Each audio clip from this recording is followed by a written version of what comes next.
ஏரிக்கரையிலிருந்து கீழிறங்கி தென் திசை சென்ற பாதையில் குதிரையை செலுத்திய போது வந்தியத்தேவனுடைய உள்ளம் ஏரி அலைகளின் மீது நடனமாடிய படகை போல் ஆனந்த கூத்தாடியது.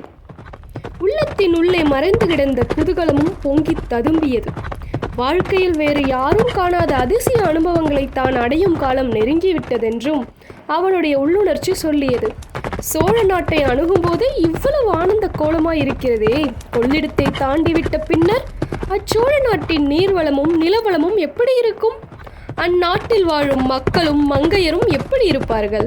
எத்தனை நதிகள், எத்தனை குளங்கள், எத்தனை தெளிநீர் ஓடைகள்!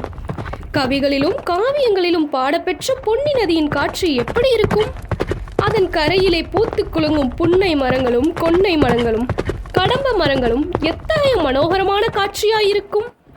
நீரோடைகளில் குவளைகளும் குமுதங்களும் கண்காட்டி அழைப்பதும் செந்தாமரைகள் முகம் மலர்ந்து வரவேற்பதும் எத்தகைய இனிய காட்சியாயிருக்கும்! காவேரியின் இரு கரைகளிலும் சிவபக்தி செல்வர்களான சோழ பரம்பரையினர் எடுப்பித்துள்ள அற்புத வேலைப்பாட்டுடைய ஆலயங்கள் எவ்வளவு அழகாயிருக்கும்!